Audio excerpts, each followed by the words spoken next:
Bien sûr, de crypto, les infos crypto pour ceux qui n'ont pas le temps. Là, c'est chaud, chaud, chaud pour le Bitcoin et les cryptos, les gars. On est une nouvelle fois comme hier au bord du gouffre, mais avec une donnée supplémentaire. Et puis n'oubliez pas que dans 2 jours, mercredi, on a le FOMC où notre ami Jérôme Powell va nous dire ce qu'il fait sur les taux d'intérêt. Et vous le savez, ça peut avoir un impact sur les assets à risque puisqu'on n'aime pas la hausse des taux. Du côté du BTC, on perd 0,6% ce matin, 29 800 $. Ethereum qui est un chouille plus fort qui perd 0,3%, 1872 $. Le reste de la map est très très rouge en ce lundi matin. On perd 1,5% du côté de XRP et Missile Sol, 3,2% du côté de TRX. On perd 2% du côté d'Avax.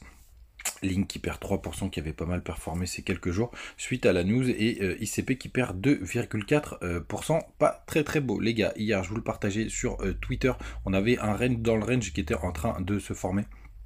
Je vous le mettais juste ici, vous voyez, on était allé chercher ce haut de range tout simplement, et on s'est fait violemment rejeter pour le coup. Et puisqu'on avait surtout le gap CME qui était au 29 885 $. Donc c'est quoi le gap CME les gars? Eh ben, c'est tout simplement les professionnels qui tradent le week-end, et très souvent quand on s'éloigne de la clôture du vendredi soir à minuit, on revient la chercher. Et là on a été la chercher, on a même creusé un peu plus l'écart. On était juste ici, hop. C'était sur cette bougie au 29 875 $. On a été la chercher. C'est maintenant chose faite. Du côté des autres informations, les gars, bah, tout simplement, on a le long short ratio, et c'est pour ça que c'est très très chaud.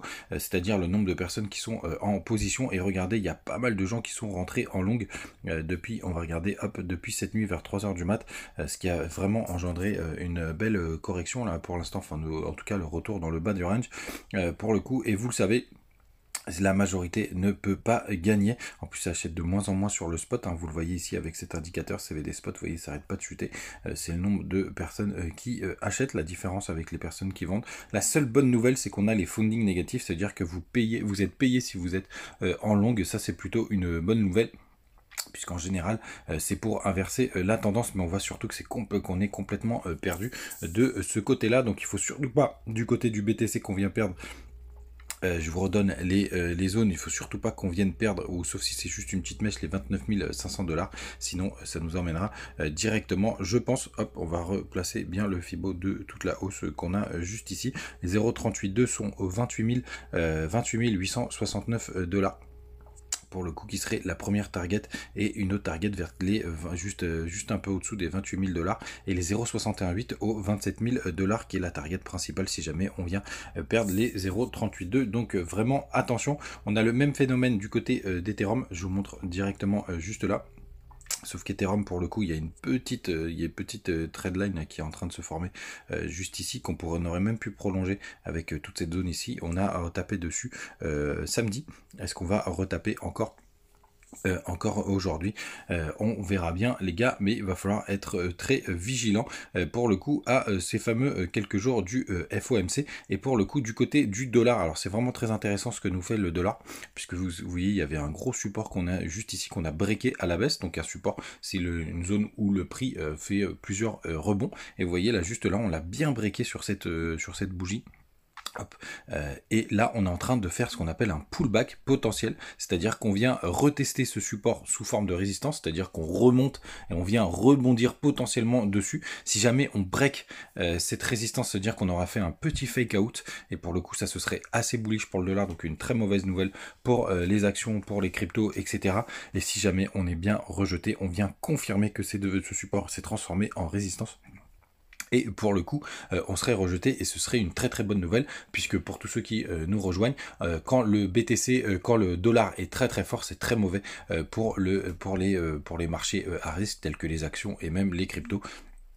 Et d'ailleurs, si vous prenez le bottom de 2021, c'est le moment d'ailleurs où le BTC a commencé à se retourner. Vous le voyez juste ici, on a eu un beau W pour le coup avant le break. J'essaye d'être un peu plus pédagogique là, parce qu'il y a pas mal de gens qui nous rejoignent, donc être un peu plus loin dans les explications. Les gars, n'hésitez pas à nous rejoindre du côté du Telegram. Tous les matins, on partage des news, on discute sur nos positions, on discute sur pas mal de choses.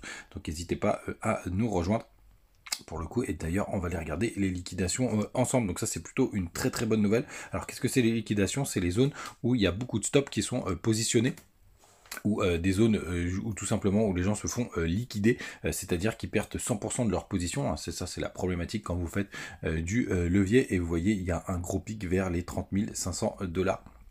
Donc ça date de ce matin 6 heures, donc ça c'est plutôt une bonne nouvelle. Ça voudrait dire qu'on va une nouvelle fois rebondir sur la zone basse du range. Pour le coup ce serait assez cohérent, on le voit bien là sur BTC, on est en train de nouveau de retester cette zone.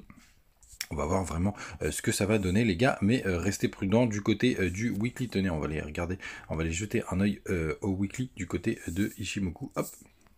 Donc Ichimoku, c'est un indicateur qui est très utilisé d'ailleurs, qui est plutôt pas mal, puisqu'il nous permet de voir pas mal de choses sur du long terme. Hop, mon Ichimoku, il est juste là.